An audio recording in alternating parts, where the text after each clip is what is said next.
All right, good evening, ladies and gentlemen, and welcome to Cracking the Code. So, Cracking the Code is our weekly series where we connect you with masters of unconventional careers, people who not only made offbeat choices but also pursued their passion. Today, we are hosting our 16th episode. So, on Cracking the Code, we introduce you with people who have now become prominent names in their respective industries and are the champions of these domains. So, on CTC Live, which is our weekly live episode series, we connect you with YouTubers, stand up comics, digital content creators, solopreneurs, artists, anchors, chefs, stylists, and many more people like that, where they come, share their stories of how they achieved it all and how can you do it too. Today, it's our 16th episode with Ajay Jain. But before I introduce Ajay to all of you guys and add him to the stream, I would like to request all of you to like the video and subscribe the channel so that YouTube helps us to reach us more people.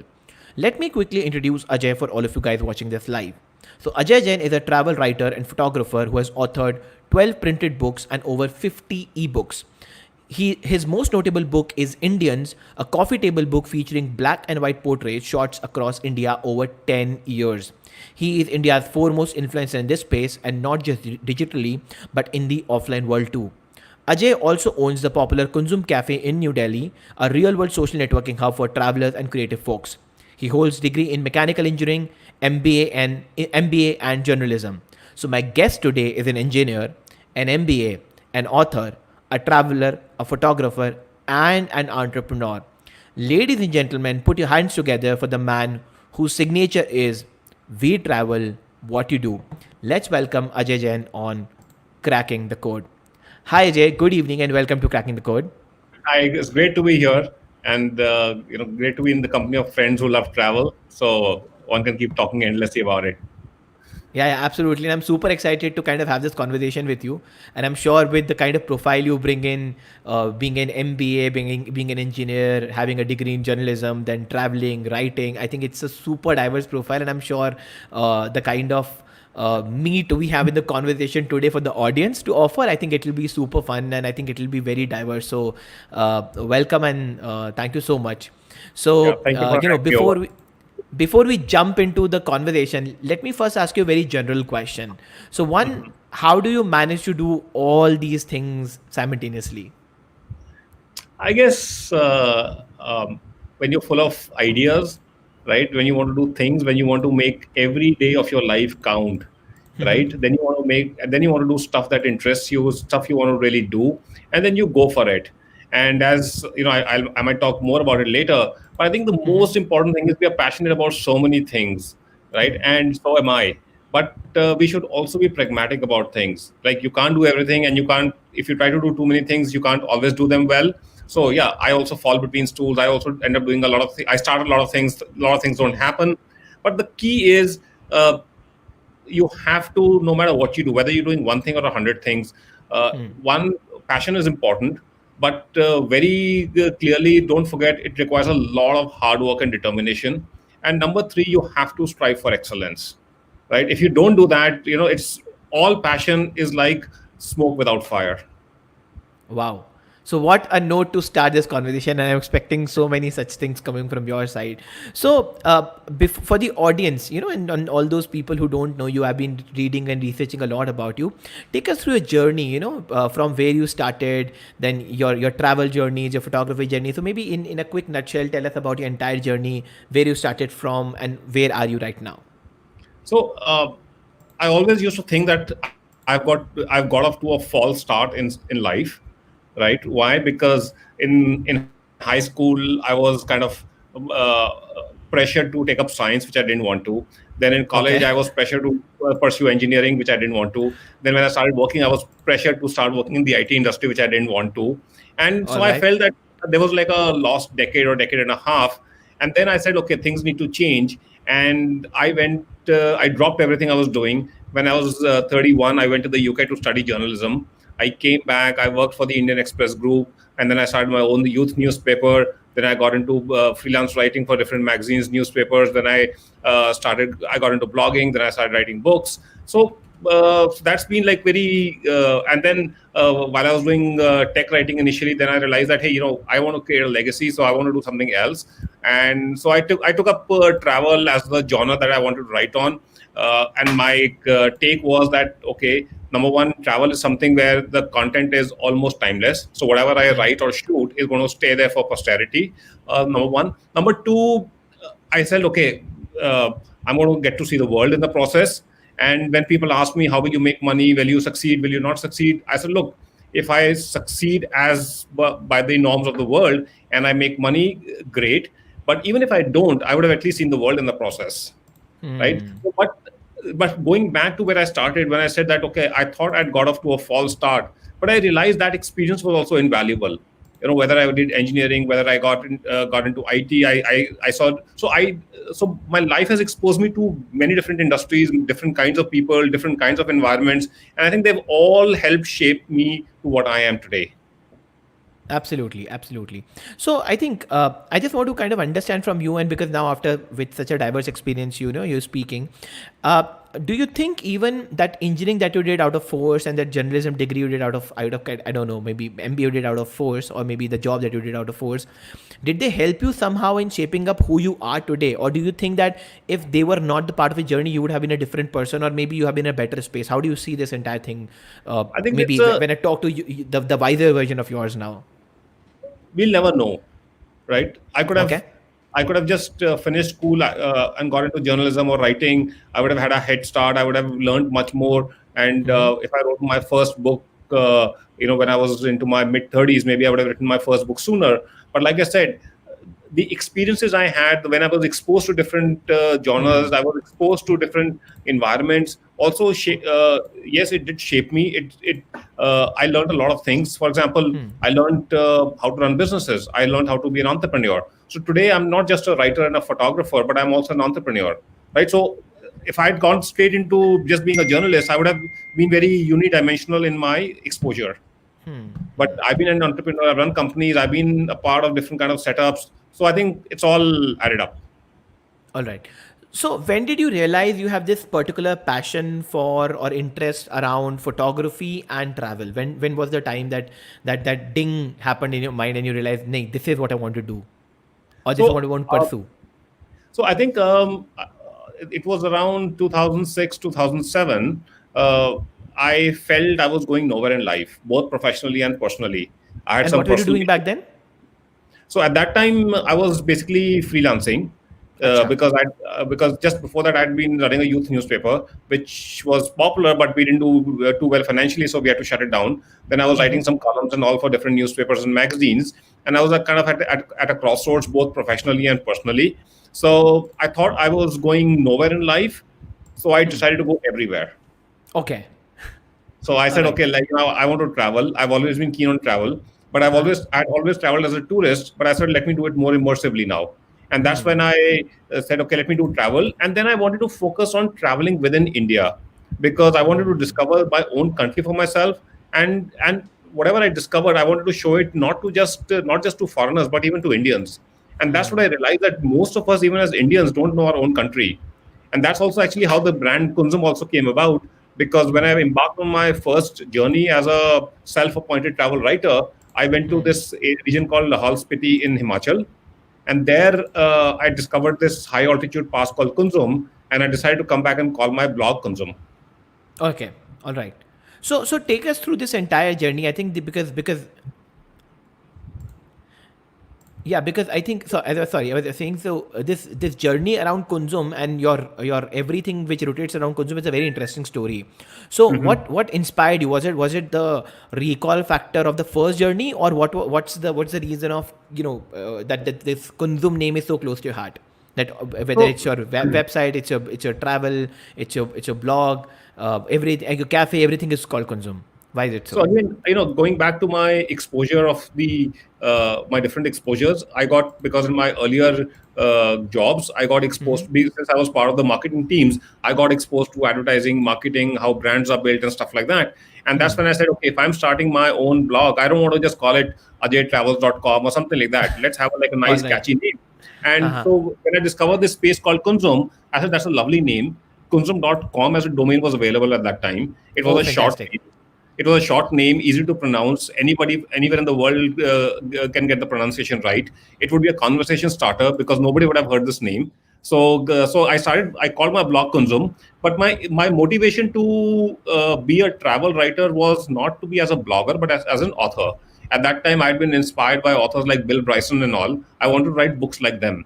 That's another matter that I ended up writing books in my own style. But the Uh-huh. initial inspiration was pioneers in travel and travel writing. And Okay. so I thought, okay, let me start my blog called Kunzum. And then somewhere along the line, I put up a few exhibits of my photography, and they were received quite well. And I wanted to have a permanent gallery of my own. So I picked up this space in Hoskas Village and I ran it as a gallery for a year. And since the brand Kunzum was already there, I called it the Kunzum Gallery. And then, so, unfortunately, the sales were not so great. Uh-huh. And I said, like, "Okay, what do we do?" And then I realized that when you advertise or when you put up shows in public places like India Habitat Center, there's a natural footfall, which is, when the people are passing by, they see your work and they pick it up. So I said, okay, let's do something. So we said, okay, let's add a cafe component. But I didn't want to be in the food and beverages business. I still am not in the food and beverages business. So we said, okay, let's serve only tea and coffee and cookies. Let people come, let them hang around, let them read books, let them have conversations, let them use free Wi-Fi, and they can have coffee. And when they're sitting around here, they'll see my books, they'll see my photography, and maybe they'll buy it. And Okay. and we said, okay, let's not have any entry barriers or exit barriers. In the spirit of travel, we say, okay, anyone can come in, anyone can go out whenever they want. We use the word bum around. And if you order tea and coffee, please have as many cups as you want. And there's a box by the door, and you can drop whatever money you want. So we had this pay what you like model from day one, and we still have it. So I have two questions here, and I want you to really now go a little deeper because one this is I call as passion meets entrepreneur and or passion Yeah. meets business. A lot of young guys and a lot of young kids and even young professionals who are aspirational and want to do something, they either understand the passion के सब कुछ छोड़ दो बस इसी के पीछे लग जाओ. They're Yeah. extremely passionate, right? But they don't realize that this has to be a business sense or a sustainability sense to everything, right? Yeah. I have two questions for you. In fact, I wanted to ask this earlier, but now maybe I can give you little more time and feel free to elaborate as much you want. I want one to take us through your life journey, maybe on a timeline if possible, so that people see that how you as a person evolved. Yeah. Both from the knowledge, exposure, and finance point of view, Okay. because personal finance stability, finance for business, all of these things are very important, and we have to literally realize that bus passion follow karunga is not what you see in movies. You have to be a little bit practical as well. So I want Yeah. you to give that entire detailed journey, number one. And number two, of course, then I want you to also help people understand the importance of a business model, the importance of innovative business models, and what is pay as you like and pay as you kind of want business model, and then a bit about gift culture, gift economy, which we can explore in the second part of this conversation.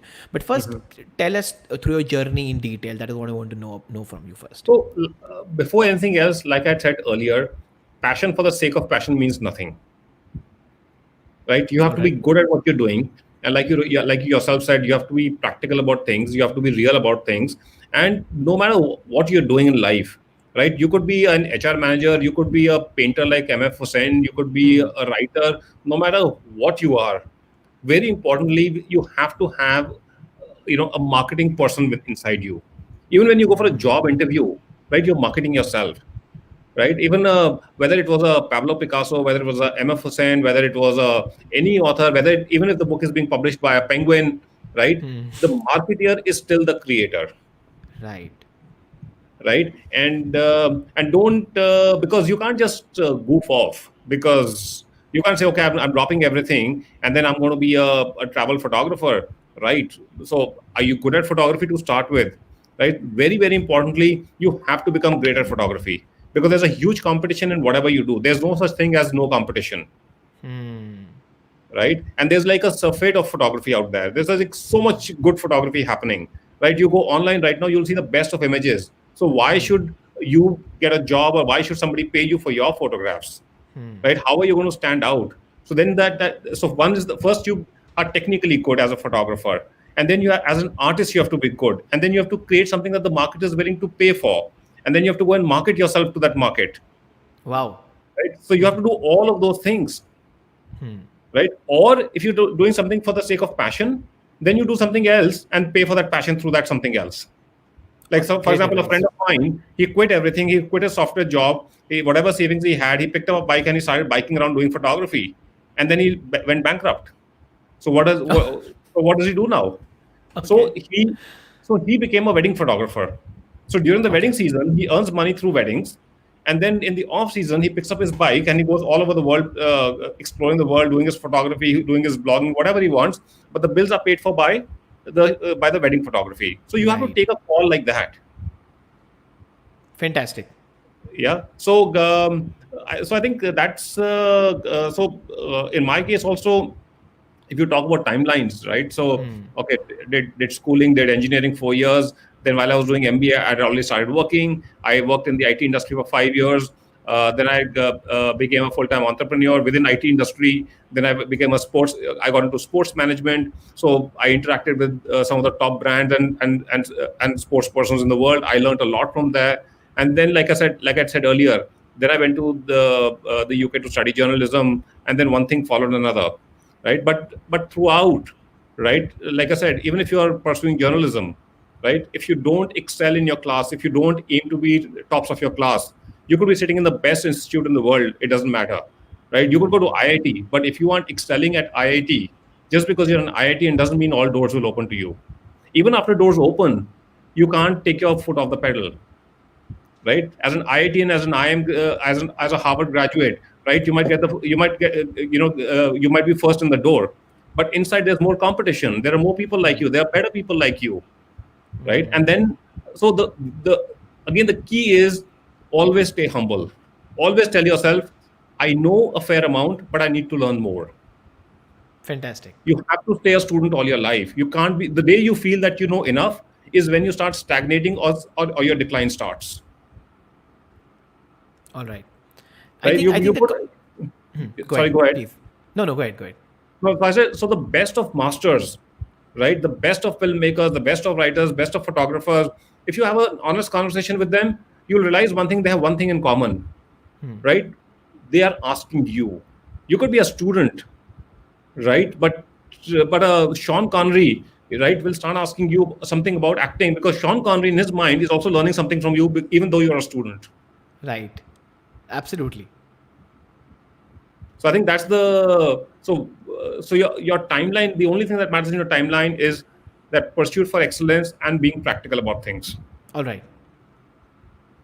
I think this first 15 minute of conversation has somehow become, at least I can say, has somehow become the entrepreneurship or passion 101 for my audience. I think it's a great piece of advice that I've given, which I think it's extremely practical and extremely rare piece of advice that people talk about, that be humble, be practical, learn your skills, and try to excel and always keep on learning. Because I think and I'm just trying to summarize everything, because I think if you just kind of, because most of our inspiration is drawn from the movies or kind of articles that we read, and I think they give a wrong impression about how the world works, right? So in this entire piece, I also want you to kind of now talk a bit about the component of money. So how critical is the money part? How are you able to manage it, and what advice would you give people in terms of maybe starting early or who want to pursue their passion? How should, especially because the people who are going to listen to this are very early, young kids, young guys, right? So what's your advice to them? How should they be able to manage all that stuff? So I think the most important thing is, you have to see, you know, are you like, how long is the haul going to be for you, right? And how are you going to sustain yourself during that period, right? If you want to be, say, a writer or a photographer, right, uh, and to reach that place where you can build a good source of income is going to take you 2 years, 5 years, 7 years. How are you going to sustain yourself financially? How are you going to support yourself, and without losing that passion for which you've given up everything? Right? Because you can't lose that. If you lose that passion just because you're struggling to kind of feed yourself, right, then the whole idea is lost. Then you might as well have gone and picked up a conventional job or something, or worked with your dad or something. So you need to figure your finances, number one. Number two, now the finances can come from multiple sources, If you're just starting out, are your parents willing to help you, or are you willing to work for a few years, save up some money, and then go out on your own, right? Or or like I always say, if you get married, if you're married, why can't one spouse support the other? And it could be Exactly. either. It could be the woman supporting the man. It all depends on your personal equation with your spouse. Right. So there, or you could, like I said, if you have a great skill set, right? You could be great with stock markets, for example. So part time, you could be a stock investing consultant, and the rest of the time you're pursuing your passion. So you're either moonlighting, or you're holding a day job and then pursuing your passion in the spare time, or the other way around, right? So you need to work out your finances throughout, and even when things take off, you need to know how much money will come in. What's the upside, what's the downside. But in all this, I will also say one thing: when you are out to do something unconventional, everybody will tell you, "Oh, how are you going to survive? Don't waste your time. Don't do this." But if you think you have it in you to make it, then please go ahead and do it, because everybody around you will discourage you. They'll all tell you, ठीक है, you want to be a writer, वो तो part time भी लिख सकते हो, weekends पे लिख लेना, but go and pick up a job at Infosys and be a coder over there. But you know So, from within you that, even if you do pick up a good job at Infosys and you are earning a few lakhs per month over there, right? It may or may not be your calling, and it might actually hold you back from pursuing what you really want to do. right. See, so the most of people want to do all these things because of the happiness factor as well, right? So, Yeah. and you've brought in a very important point that you need to take a call whether you can do it full time and pursue a passion part time, or you want to do it go and pursue Yeah. passion full time. So help me decode it, because when you're very young, you're high on adrenaline and you want to kind of just go out there and change the world and just chase your passion and chase your dreams. But and I know we are moving on a Yeah. very different conversation. We are moving in a very different direction, but because we have started, let's kind of let's deconstruct this for the people watching. So, what should be the internal mechanism for somebody or some person who, and because again you have been into jobs and you have switched multiple careers and multiple professions, maybe you can tell your mechanism. So what do you think is the benchmark or is the mechanism that person should be able to using, which he or she should be able to evaluate that whether he should do it full time or whether he should do it part time, or maybe he's not meant to do it and he was just high on some other thing and just he was thinking to do it. So what's the mechanism? क्योंकि पता तो लगता ही नहीं है ना. There's no way you can realize, because if you are good and if people criticize you, it's a bad equation. If you are not good, maybe people try to genuinely tell you, but you are high on adrenaline and you are like नहीं बस मुझे करना ही है. So what's the benchmark? How do you evaluate? So this whole adrenal thing is very misleading. It's like having Okay. six Patiala pegs at night and feeling you're on top of the world. Well, Right. actually you're in the pits. So don't trust Ah. It's adrenaline is important.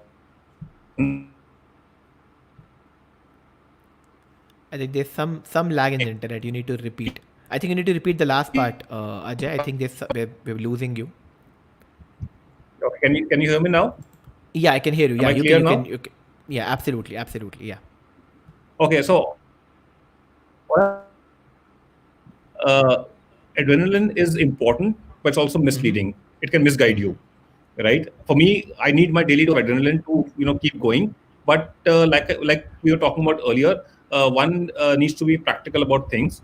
And about this, what you were asking about taking that call, I think one is between part time, full time. The first factor is financial, right? If you don't have a choice, right, and you have to hold a day job or you have to do to keep the money coming in, then there is no choice. You have to then juggle the two things: Right. your passion in Right. your spare time and your source of income in the primary time. Right, number one. Number two, I think it's you can also do part time, full time, because, like I said, you can get up one morning and say, okay, uh, I want to be a photographer, right? But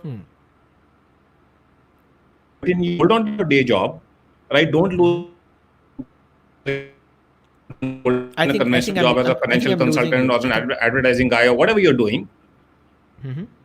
Please repeat the last thing, please. Sorry. I think we lost you in the last part. Yeah. Yeah, you need to repeat. I think.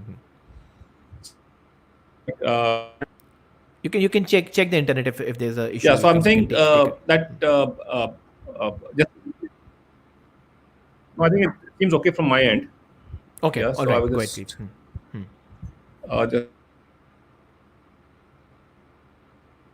Meanwhile, guys, I would suggest and request if you have any questions, please start posting your questions. We will be picking them in the end. And if you haven't liked the video, I would request all of you to please like the video, subscribe the channel, and show Ajay some love in the chat box.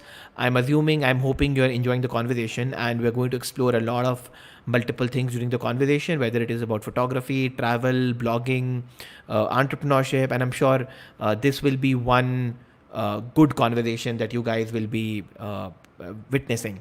So drop a boom, drop a like, drop a thumbs up in the chat if you are watching this, and whatever questions you have, keep on posting them.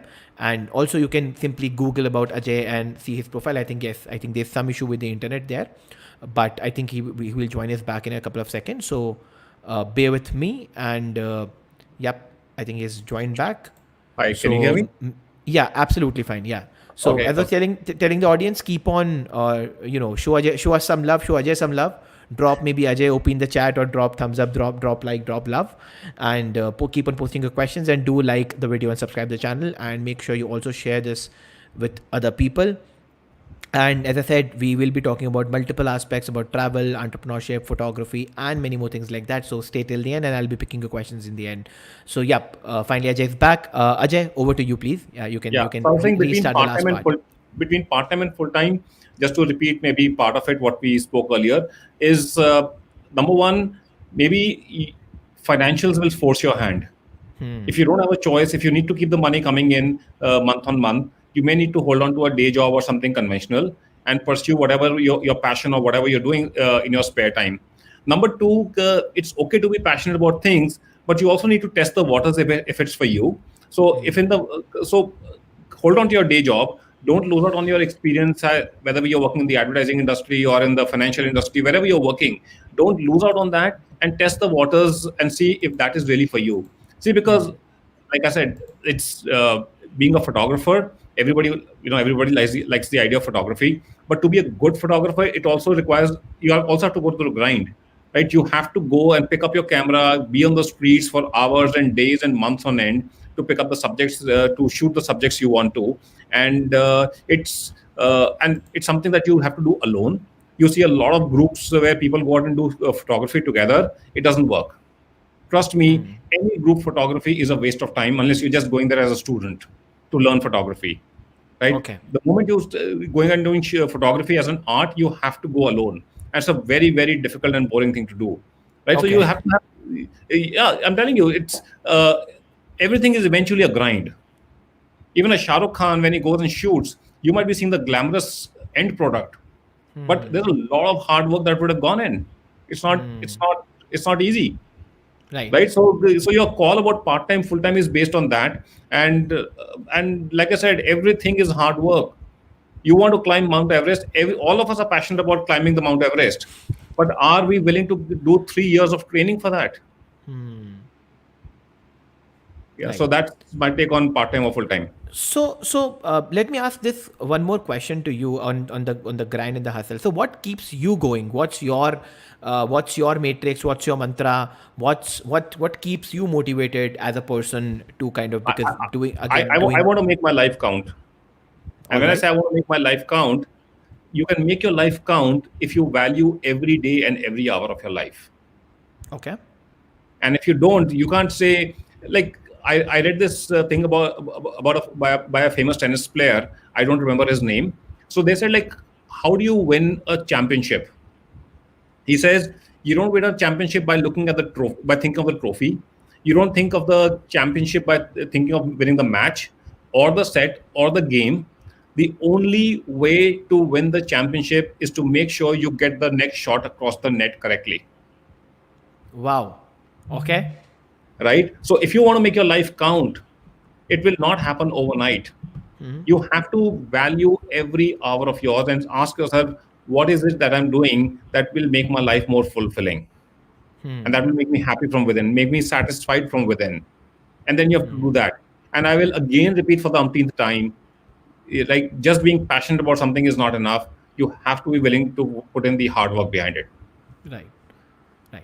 I think that's a fantastic point that you have put in there, and I think it kind of deconstructs and put in a very micro perspective. How do you see things for people, that you don't have to look at the trophy, you don't have to look at the outcome, you have to make sure every step you put in is done correctly, and that is eventually the compounding effect takes in. All right. So coming back to the Kunzum story, and I'm sure we will be talking. Oh, forget. No, sorry, not the Kunzum story. I want to first talk about the photography part of the game. So also I want to talk, because you've spoken a bit on the photography. I want you to give us a couple of tips, tricks, and advice, or maybe skill sets that passionate photographers need to learn, because I think we just spoke of the photography part. So I want you to now take us deeper into the photography game or photography side of the So, business. so the first thing you need to do to be a good photographer is to pick up the cheapest camera possible, All even if right. you are, even if you drive a BMW, Okay. because good equipment doesn't make good photographers. Good equipment helps good photographers, but it doesn't make you a good photographer, right? So to be a good photographer, the first thing you have to do is learn the basics. Okay. And you learn the basics by not just attending a classroom, but going out there and doing it.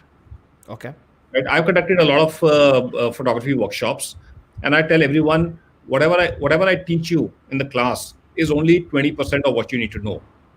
80% is going out there and shooting, like critiquing yourself, being open to feedback, learning from the feedback, and then going through it again and again and again Right. until you improve, right? And then, while you can try and emulate the masters by shooting the same photograph that a Raghurai might have shot, right? But you have to develop your own language. You have to develop your own art. You have to develop your own style to stand out.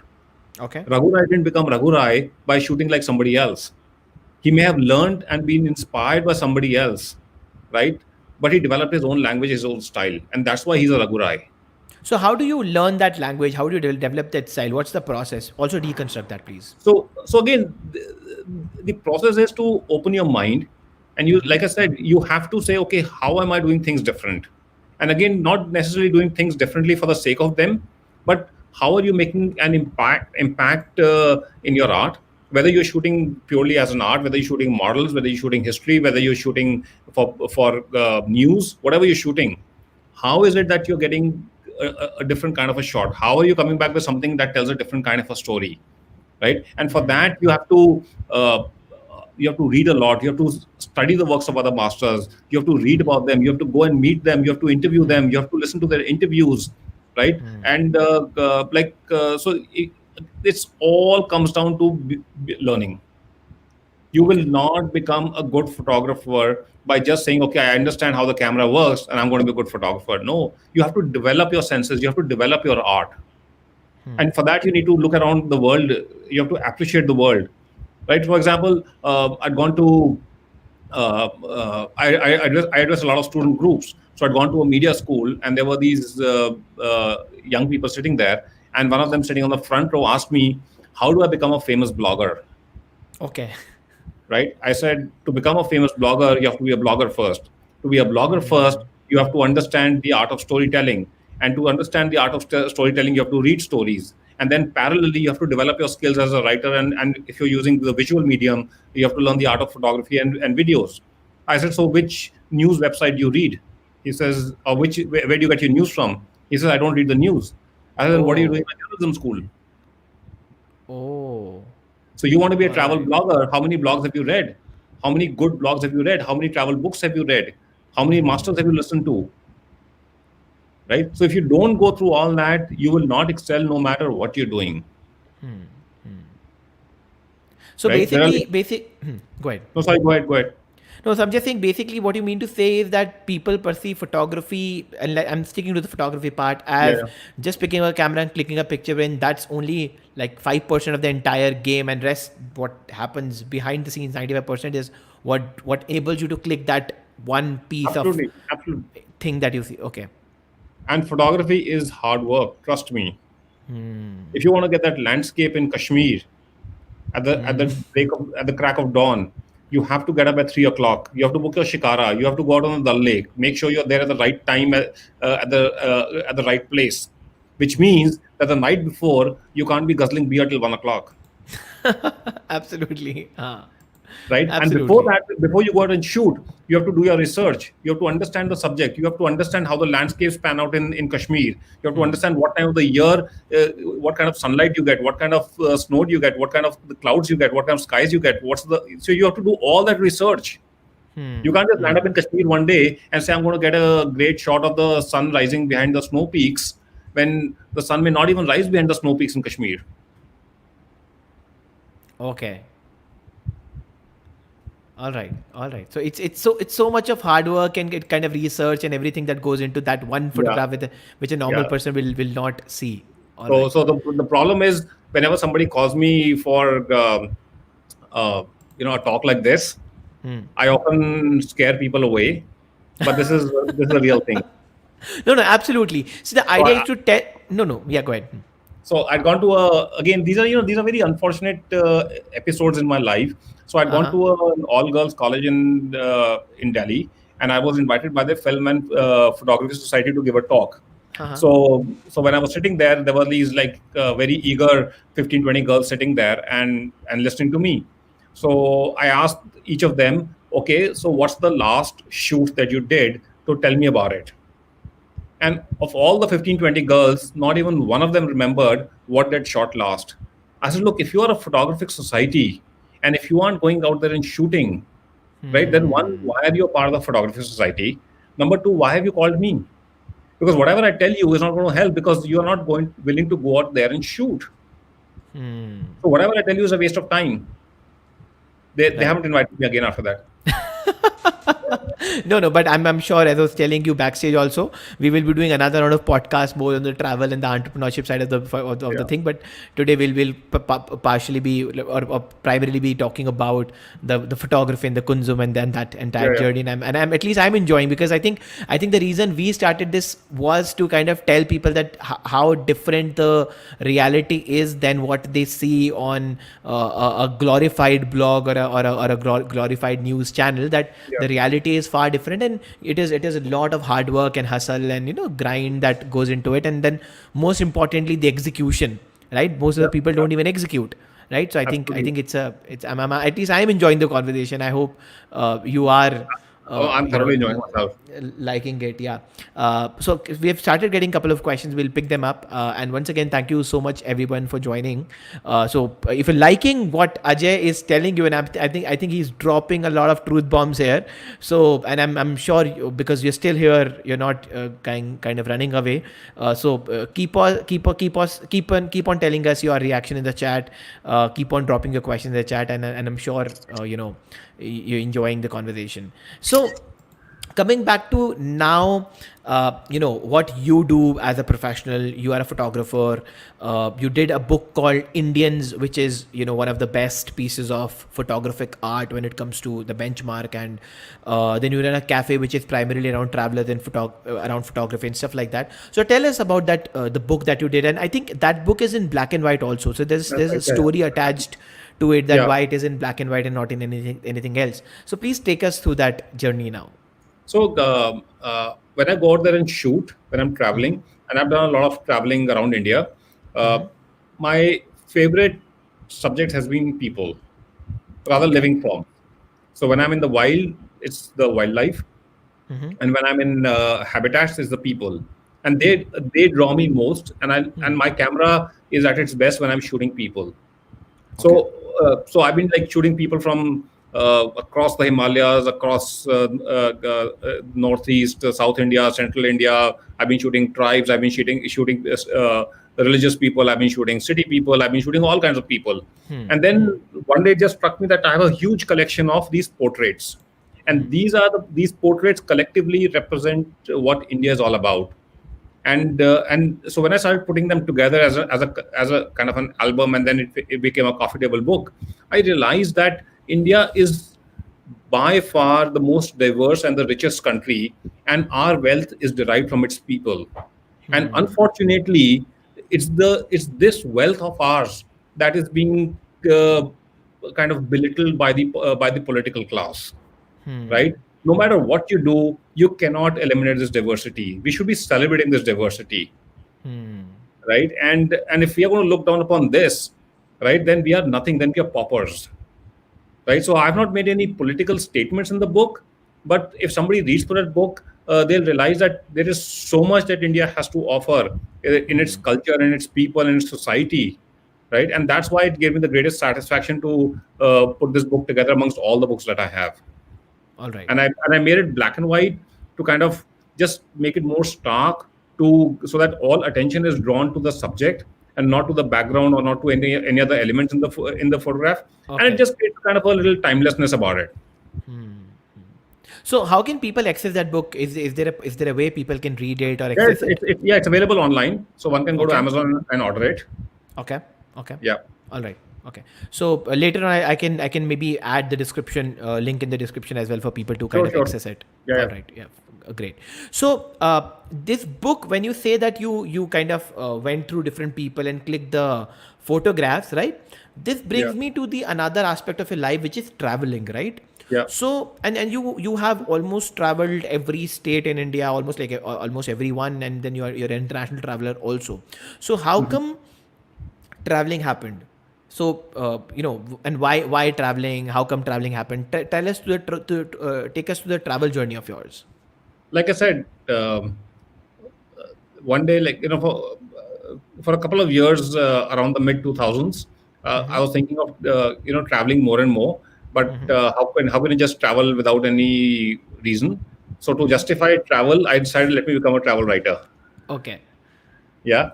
And like I said earlier, I was at a crossroads in life, and I just wanted to get away from everything. So I figured, but I really couldn't just leave my city and my house. So I said, okay, let's do the next best thing, which is travel. So I can be out Okay. for as long as I want, then I can always come back home and back to my city and to fulfill any obligations that I have, Uh-huh. professional and personal. So yeah, so and I just, with every passing day, I just started loving travel more and more, because every journey became a journey of discovery, of not just uh, uh, not just as a tourist, but you realize that this world is such a fantastic place. It's such a diverse place. It's such a beautiful place, but it's also such a delicate place, right? It's only when you travel do you realize that our natural habitat, our culture, our people, our wildlife, our history, there is so much that we have. There is so much heritage that we have, and all the more reason why we all should collectively work towards preserving it. Unfortunately, in the pursuit of a single bottom line, which is the pursuit of money, everything being measured as the economy, we are actually destroying the planet. There's going to be nothing left very soon. I can tell you that. And only when you travel, then you realize that this is a world we need to preserve. So I So just kept also getting more and more into it. Yeah. so also how travel changes you as a person, right? Because I think a lot of connection of exposure is with how who you are as a person. So how have you seen how have you seen travel impacted you as a person, how it has changed and transformed you as a person? Maybe if you can tell us a story on that, or maybe if you can give us a deep dive on that. I think it changes your perspective. It changes your priorities, right? Suddenly, like, all of us without exception are conditioned, right from our childhood, do well in studies, pick up a job, make money, get married, have kids, look after your family, blah blah, right? So it's the same thing that everyone goes through, but only when you start traveling and you realize that true wealth does not reside in ambience mall where you go and pick up a Gucci bag or something, Right. right? The true wealth lies in your experiences. The true happiness lies being out there. And then you come back and you don't fret whether you're driving a Scorpio or whether you're driving a Mercedes, right? Because if you want an SUV, you are happy with any decent SUV. You don't lose sleep over that, right? You don't get drawn into petty fights. You don't get drawn into things that eventually don't matter in life. At the end of the day, what matters? It's what makes you happy. And material possessions and all the bickering and all the politics in families and all the politics in office will not make you happier. So whenever I would get stressed in life, I would start thinking about my upcoming journey, and it would have an immediate calming effect on me, as if I've gone into meditation. So you connected with the therapy or kind of the self happiness maybe for Absolutely, your absolutely, absolutely. Because you realize that yeah. See, again, I'm not saying become a total jhola wala, right? But what I'm saying is draw a line. Give yourself a comfortable standard of living, create that financial security. But beyond that, there's if your lifestyle is not going to change, why do you want to just keep pursuing money? There's so much more out there. Right, right. So, how can one begin the travel today? Maybe, and I'm not talking about the COVID times. I'll come on to the COVID and the pandemic things and the lockdown things later on. But how can one, maybe a young kid who's aspiring to travel and he's an aspirational maybe travel blogger or travel photographer or travel writer, or how can one incorporate travel in their own life? So, how can they get started if they have to travel? And So, I'm so talking from the professional after point of view. after this podcast ends, they should put on their walking shoes and go and discover their own city. Okay. So if you can't discover your own city as a traveler, how can you discover the world? And all of us live in places where there is so much waiting to be explored. Travel does just not mean going and looking for a tiger in the wildlife parks or looking at a sun rising behind mountains, right? Your own city has so much diversity to offer.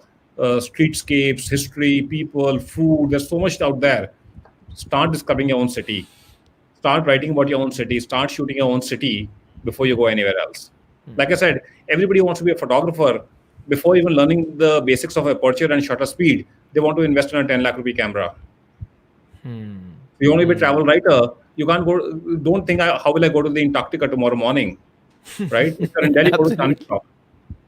Huh. I think that's a great advice, right? Huh. Yeah. So, so then again, what are the skill sets? Do you need any skill set, or do you need a mindset for traveling, or is it like you can just kind of one day think So, of going and you walk out of your house and so start? if you just want to be a traveler, right? The only skill set or traits that you need is to go out there, right? And don't go as a tourist. Don't go with a checkbox. Like, go with an open mind. Do your research before you head out. Right? Go and interact with people. Listen to their stories. They will direct you to some of the most interesting sights and sounds around. Don't go with any prejudices in your mind. So that's how you travel, Okay. right? And if Okay. you want to be a travel writer or a photographer, then you need to be a good writer. You need to be a good photographer. If you're doing videos, you need to be a good videographer. And the first prerequisite to be a good writer, photographer, or videographer is to hone the art of storytelling, because everything is about storytelling.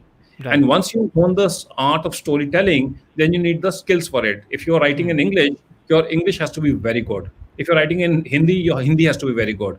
If you're doing photography, then you need to learn good photography, right? So you need to learn all that, and then Right. kind of bring everything together. Your open mindedness, the explorer within you, the storyteller within you, and you have to stay humble, right? You could be 35, you could be 40, you could be 45.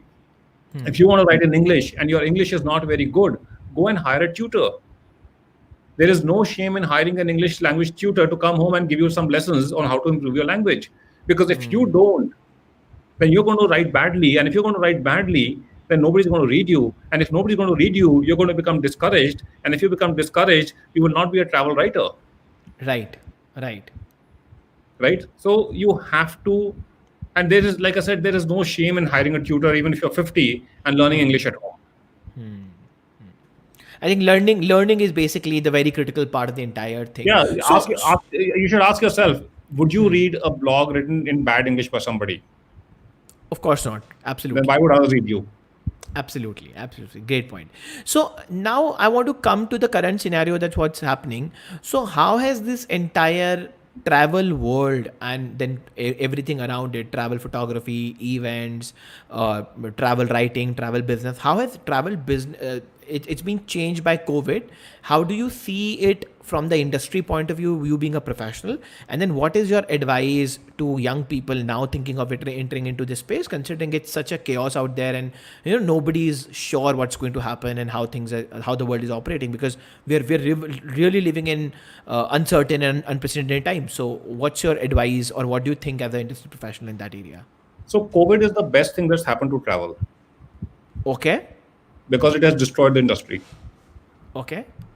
And when I say this, and I shouldn't be saying this because I've been a part of the travel industry and I've been writing on travel. I've been encouraging people to travel for the last 13 years now, right? Unfortunately, travel and tourism has been pillaging the planet. We have been destroying the planet in the name of tourism, in the name of the economy of tourism. Okay. And the planet needed this break. The planet needed people to stay away. The skies needed fewer planes. The ships had to stop sailing. I'll give you an example. One of the worst offenders on the planet are cruise ships. Why? Because they move in international waters and they generate a lot of waste and dump on the cruises, right? So what do they do? They dump it in the oceans, right? And I've been told, I've not done first-hand research, but even a brand like Disney Cruises, Disney, which you associate with Mickey Mouse and all things bright and beautiful and a beautiful world for children, their cruises are one of the worst offenders, Okay. right? The Disney parks, they generate so much plastic waste every day, right? I think the whole tourism and the travel industry needs a rejig. They Okay. need to become more responsible and not because today every brand in travel calls themselves an eco travel company. Think about it. But if you go and actually see their operations, right? You go to all these jungles, all the lodges over there. They're either burying their trash or they're burning it. They're destroying the very habitat Oh. they're earning from. Okay, this is like a different tangent altogether. But what I'm saying Yeah. is that the tourism economy is going to take time to recover. So if Okay. you are planning to enter this industry now, then have a longer term view in terms of your income possibilities, because there are Okay. already so many people out on the streets. Bloggers have nowhere to go, photographers have nowhere to go, planes are not enough planes are flying, right? People are being laid off from travel companies. So this is not the best of time to be in tourism, but it's a great time if you believe that you want to do something for the planet. It's a great time to be a part of the sustainable tourism movement. Okay. So I have another question here. So do you think, because we've spoken a lot on execution, learning, all these aspects which are behind the scene, do you also think it's a great time to think of entering into this space, because a lot of people might not be entering, and of course everything has been reset to zero. Do you think it's a great time to enter if you want to be a great photographer, blogger, travel writer, maybe whatever, travel XYZ, 5 years from now or 7 years from now? Do you think it's a I think, great I time think, to enter? I think it's a great time to go back to school. When I say school, it could be a formal degree in a university. It could be something that you have a private tutor for, or you could join some vocational courses, or you could just sign up for some courses, short-term courses, longer-term courses anywhere. But this is an important time to learn, right? If you can kind of sustain yourself financially, so pick up your skills, excel, do well for yourself, learn the trade fully, and then you're right. So that when things start looking up, you are prepared. You're ready when the opportunity strikes, right? Once Yeah, again, because I think that the industry yeah, will open eventually. So also absolutely. I want to ask, and this is one aspect I always talk about, which is invest versus income, right? So as you said, and I think we have partially already kind of spoken that you need to pick up the cheapest camera when you kind of have to do it, right? And all these things, right? uh, Take me through this entire financial aspect of this entire maybe, and you can break it into photography and travel, per se. uh, how much money do you need to kind of jump into the travel business, or travel, learn about travel, and then how much money you will eventually be able to make, or what are the ways you can make money, and similar in the photography side? So Deconstruct I it for think, us. yeah. So need not be two separate things, Mm-hmm. but again, your investment can be, depends on what you want to do. If you're willing to be a backpacker, if you're willing to rough it out, right? You could go you could go miles and miles for just a few thousand rupees a month, Okay. right? You could hop onto an overnight bus and land up in Dharamshala, and then from there you go backpacking around, you go hitchhiking, you take some local buses, you take some local tempos and all, and you could be just exploring so much out there, right? And we all know how much it'll cost. Like you pay 200 rupees to shack up in a guest house, and maybe 100 rupees or 200 rupees for the food, and maybe a couple of hundred rupees just to kind of move around, right? So that's like your daily expense. right? So, or you might say, okay, no, I need to do something more substantial than that. You could book yourself on a luxury tour. You could go into the wildlife, and wildlife is expensive because of the safari cost and all that stuff. So it all depends what you want to do and what you have an appetite for. But Right. before you do all that, if you're doing it professionally, you need to go back to the basic questions. That why are you doing what you're doing, right? Who are you creating this content for, right? How will you reach out to that audience that you're targeting? Why will they read your or consume your content, whatever form it is, whether it's written or whether it's photography or whether it's videography, whatever it is? Why? Because they have so many choices, right? Why will they consume your content? When they consume your content, how will you monetize that content, right? So you need to ask all these questions before you start off, right? How will you stand out amongst the crowd? And you should know your target audience, right? You can't say, uh, uh, how do I put it? Like you can't have an audience of backpackers, right? And then you go to Four Seasons and tell them to advertise on your website, right? So you need to figure all that stuff. Who are you writing for? Why are you writing for them? Why will they read your content? You have to do all that analysis, right? And you can't be everything to everyone. You So, have to so pick your I genre. Hmm. go ahead. No, sorry, go ahead. No. So I was just asking it gives me a very interesting insight, the way you are talking. And I think in the beginning also we spoke about this and in the last, because a lot of people who are passionate and want to do something don't understand the business side of the game, business logic Yeah. of the game, right? And when I'm speaking with you, the terms like, although you are a passionate photographer, traveler, and all that side, you are an entrepreneur. Of course, that's a different hat or a different ball game. But then you have a degree in MBA, and then you speak words like monetization, understanding the target market, target audience, entry barriers. How much do you think entrepreneurship, understanding entrepreneurship, and maybe doing an MBA has helped you in creating strategy for these businesses which are driven around your passion? How do you balance that out, or how do you think how important is this? So one thing I learned in MBA were big words, nothing else. Okay. The rest I learned in the field. Okay. So that is why a diversity of experiences is important. Okay. Don't just go headlong into something. Even if you want to be like a writer or a photographer, right? But working in a startup, in a grocery startup, right, might help because you might understand the brass tacks of things, right? And that's why you need to be exposed to different people. You need to be exposed to different work environments. You need to then have that curiosity yourself. Okay, how do you set up a company? How does a CA work? How do you file your returns? How, all the little GST, how does GST work? You have to be willing to know all that and ask all those. All the knowledge is Right. out there. The Right. knowledge is out there. You have to be willing to pick it up and imbibe it and practice it. If you can't do that, then please go and pick up a job and just stick to a straight line, and you'll do fine for yourself. All right. So yeah. Yep.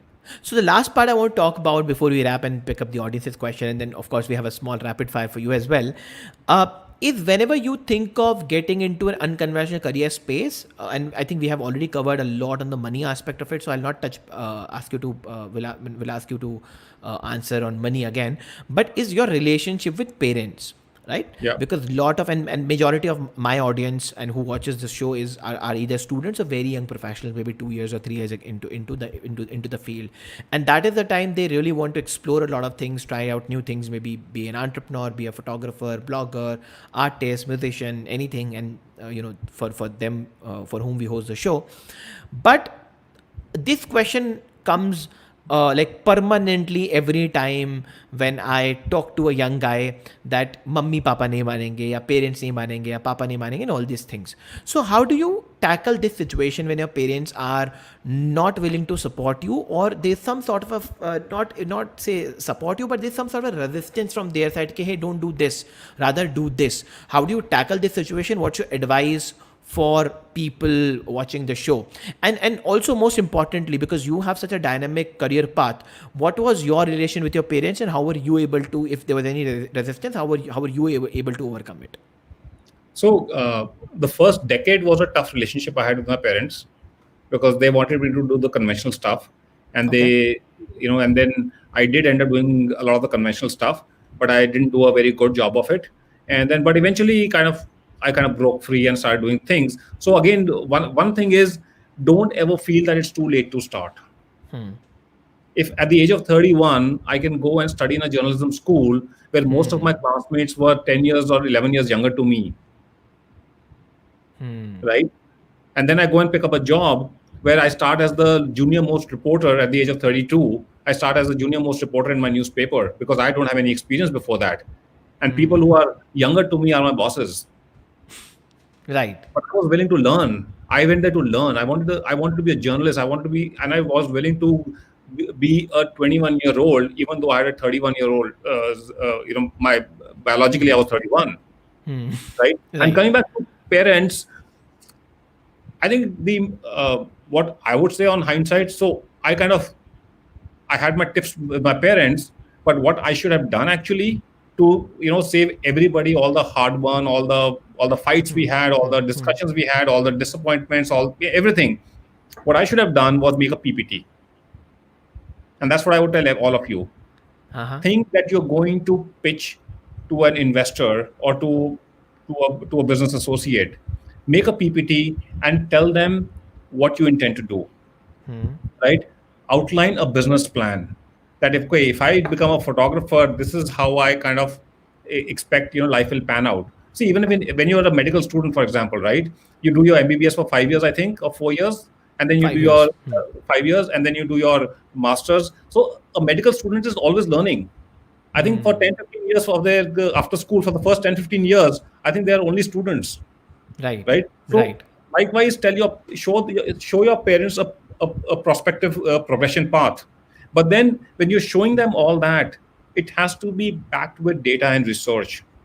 Right? Just say I can be a photographer like Raghu Rai, and this is the story that Raghu Rai took. This is the path he took, right? And for that, you maybe if you need to go and meet Raghu Rai, go and meet him. He's a very humble guy. I'm sure he'll grant you an audience, right? And then lastly, extremely importantly, you have to convince them that you will do a good job of it. The rest of it is all fine. You can make your business plan, Okay. but what puts you in that position that you will be a great photographer? Are you willing to go through the grind? Where will you learn? What courses will you do? How much of the struggle are you willing to go through? Right? Have you honed your sensibilities already? So make a business plan and pitch to your parents and convince them. I think that's a great hack. Maybe make a PPT, treat them like an investor, and go and pitch and Absolutely. have a proper roadmap and a business model and Yeah. everything. And I think okay, I think that's a great hack. So on that And note, and, I'll and sorry, and just one last thing. go ahead. And Go ahead. Huh? but if you think that you have done a good job and you're convinced that your PPT is saying the right thing and you have it in you to do it, but maybe sometimes parents and other people, right, they might even agree with you, but they just don't want you to do it because they're scared for you.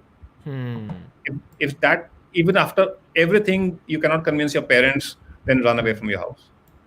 Okay. Do you really advise that to kids? Like, do you Yep. think it's practical? Yeah, it is. Okay. And Okay. one more thing I tell I can never convince parents for this in India because people don't do this. I think before you make your choices in life, and this should be done ideally after class 12, or you can even do it maybe a year or 2 years after that, or even after you finish your graduation, before you go into postgrad, take a gap year. Drop everything, go and travel the world. But don't go and travel the world to dope and to guzzle up beer. Right? Go expose yourself, go and meet people, go and see the world for yourself. Because if you want to, every youth wants to change the world. But to change the world, you need to know the world. You don't even know what you're going to change. Right? And to know the world, you have to go and see the world. Right. So take a gap year, travel the world, see the world, know the world, and then decide what changes the world requires and how will you make that change. Fantastic. So I think that's a great note where I want to kind of kind of conclude this conversation. So now I'll be picking up the conversation, the questions from the audience's side, and then I have some rapid fire questions for you. Sure. And the reason, because we have already crossed 1 hour mark, I want to kind of conclude it on a I want to conclude it on a great point. And then, as I said earlier, also we will have another round of conversation more in depth around travel and entrepreneurship, and maybe exploring the other Right. other hats you wear. So let's move on to the rapid fire very quickly. So what's your, as a photographer, as a traveler wearing that hat, if you need to answer these. So first question is, what's your favorite destination in India and abroad? What is the one place that you like in India, and what's maybe one outside India? So I think in India, I would like to go to the Andamans and the Lakshadweep Islands. Those have been long on my wish list. So, and internationally, I think I would like to go to Northern Europe to see Okay. the wildness and some of the wildlife of the frozen plains of Northern Europe. All right. No. I was asking, where have you been already? So you've Oh, okay, already sorry. now I thought told where I me. want to go. Yeah. So I think in India, you mean my favorite destinations? Where have you So already been? Yeah. yeah, so amongst the places I've already been, I think in India, I did this great Himalayan drive from Kashmir to Arunachal, including Nepal and Bhutan. So it was a road trip I did from one end of the Himalayas to the other. So that's Okay. been my greatest journey so far, and I think that's the Okay. greatest journey on the planet. We'll talk Uh-huh. about it another time. And internationally, I think being in East Africa has been my favorite thing. Being gone to Uganda, gone to Kenya, so I just love being in those countries. Okay. Out of all the places you travel in your website mentions a lot of national and international destinations.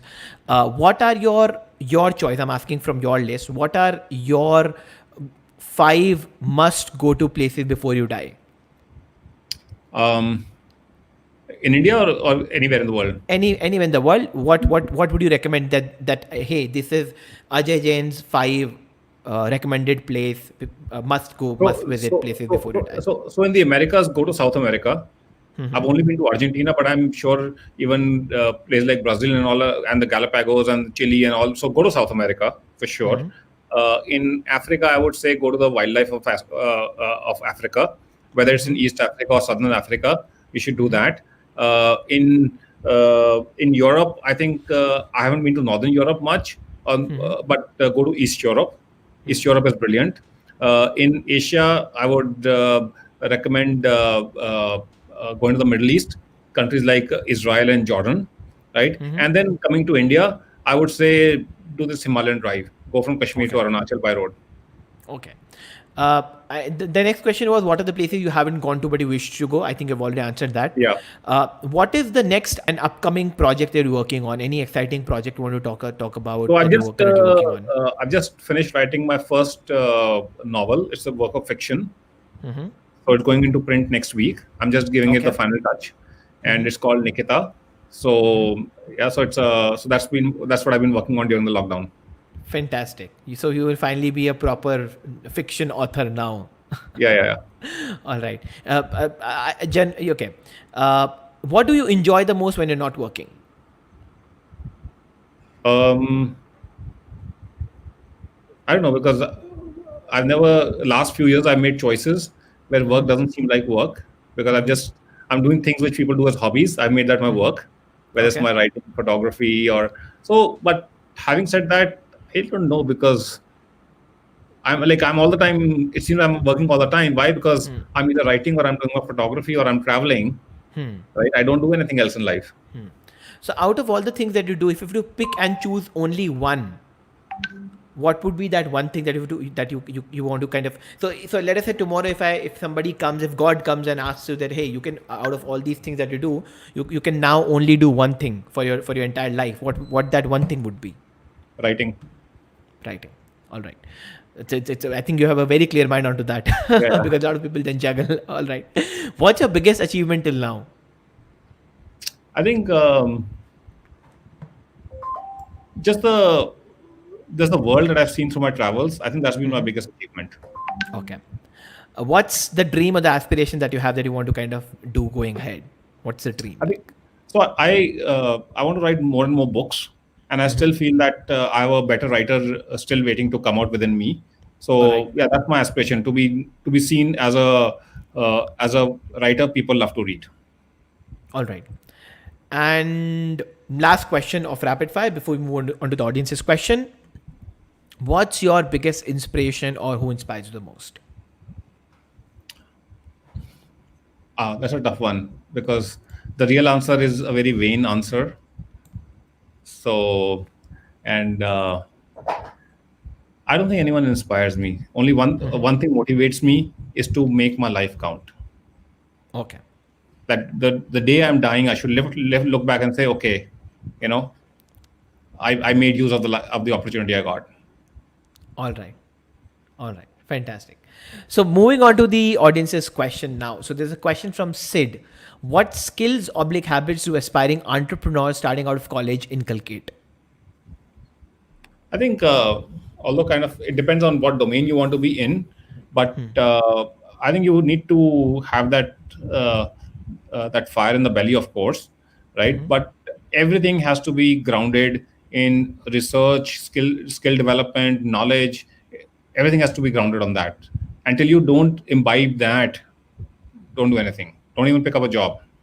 If Okay. you want to be So a may, software engineer, if you want to be a software engineer, make sure your training as a software engineer is so good, right? Because there are like millions of coders in the world, right?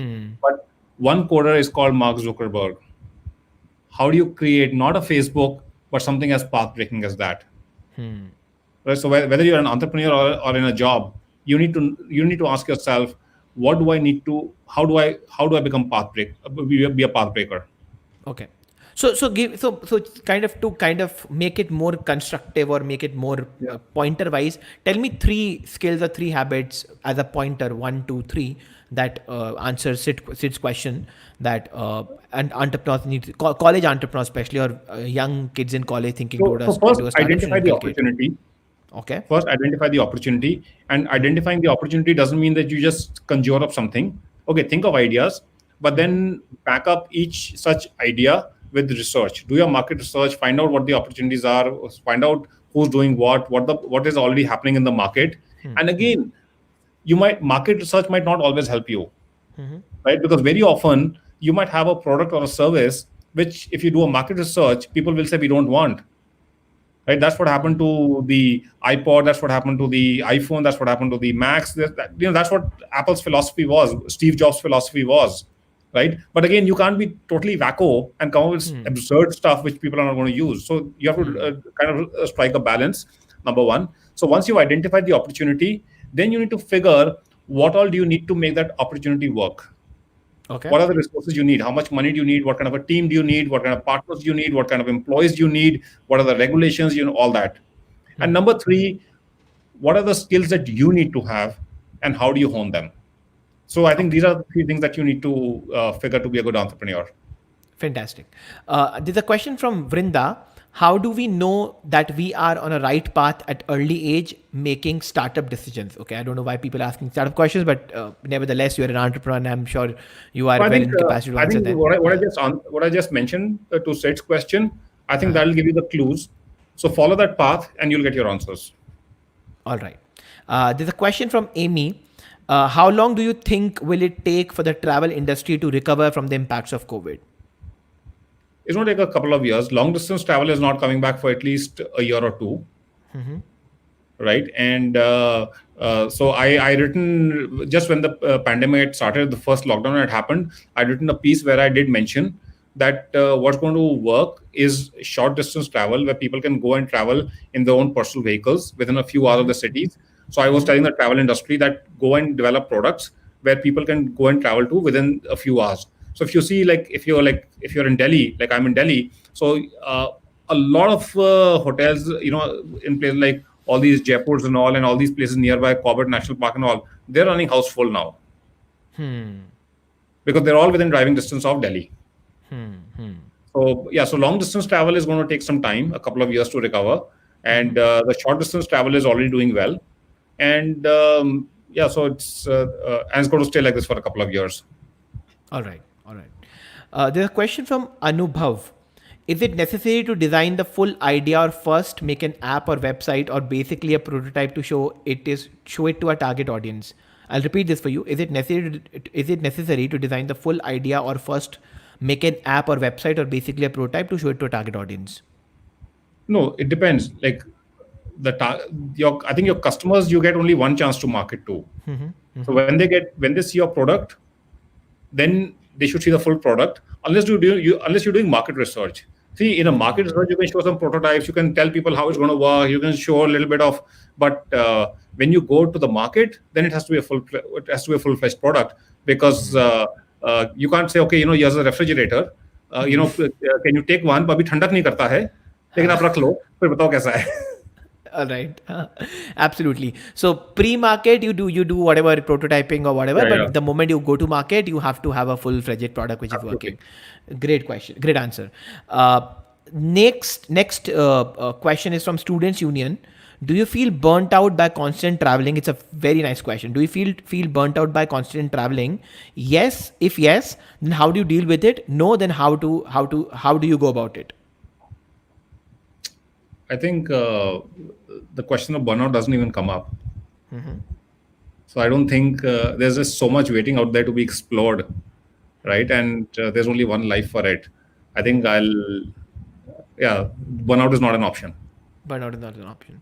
Fantastic. So I think we have covered almost all the questions as well, and we are almost at 1 hour 15 minutes mark. So on Yeah. that note, I'll wrap. So any concluding pointers, any concluding remarks from your side before I wrap the session for today? Don't listen to your elders, but listen to them also. They give you good advice. Haha. Like, listen to their advice, listen to their pragmatism, stay grounded with their advice, but make sure that you dream, and make sure you make your dreams come true. But no dream comes true without hard work and dedication and some intelligence thrown in, right? Fantastic. And very importantly, the youth are the ones who have the most at stake with what happens in our world, environmentally, socially, politically, crime wise, health wise, right? Your responsibility, not to anyone else but your own selves, is to go and make this world a better place. So Fantastic. it's totally up to you. Fantastic. So Ajay, what a conversation, and what a note to close on the conversation. I think I'm super excited, and I think the closure note was the kind of peak of the conversation. As I said, I would definitely love to host you once again on the podcast, where we explore more, and talk about different aspects of what you do. So thank you from my side, my team side, and I will quickly meet you at the backstage once again for a closure discussion. Meanwhile, let me thank the audience, and I'll see you at the backstage. So thank you so much on coming for cracking the code, and I hope you enjoyed the conversation as well. And I think the kind of value bombs you threw at our audience, I think they would have loved it and would have learned something today. So I'll see you at the backstage, and I'll join you in a second. Thank you so And much. thank you to everyone, all of you who tuned in, and thank you to you also for hosting me. Thank you so much. So all right, guys, on that note, this is we are here at the end of the 16th episode, which was with Ajay Jain. And as I told you initially, he's a travel writer, blogger, photographer, and an entrepreneur. And I'm sure all those who watched today's session, they would have definitely learned a lot of different aspects about traveling, photography, blogging, entrepreneurship, and things like that. And I'm sure you are enjoying the sessions up till now. This is the 16th week, 16th episode, and we're bringing you such content on every Thursday live from 4 to 5. So before I wrap for today's live, there are a couple of announcements I want to make. First of all, I would request all of you once again to like the video and subscribe to the channel if you haven't done so. It helps us a lot. You just have to drop a like and drop a subscribe, and it's absolutely free, but it enables us to reach to a far better audience. So I'm sure you will be willing to support us in that sense, and I'm also sure you are liking the content, liking the conversations. So keep us showing your love. Also help us spread a word about it. Share, consume good content. That is all I tell people. So share it with your friends. Share with your friends who follow the similar passion, who have similar interest areas, and help us build a good audience on the channel. Now, another thing I want from all of you is let us know who you want as the next speaker. So, most of the speakers we have started bringing on the show are basically coming from your recommendations. So, in the comment section later on, whenever or maybe whenever you watch this, let me know who you want on the show, and I will definitely try and reach out to those people and will try and get you on the show. So, on that note, I, Dilnawaz Khan, am signing off from the 16th episode of Cracking the Code, and I'm sure you enjoyed. And to all the fans and followers of the channel who have been consistently coming and watching us on Cracking the Code, thank you so much, guys, for joining and tuning in the live conversation today. And I hope to see you on next Thursday, 4 p.m. Till then, stay safe, stay healthy, stay at home, and thank you so much. On that note, take care, bye bye, and I'm signing off from Cracking the Code today. Thank you so much.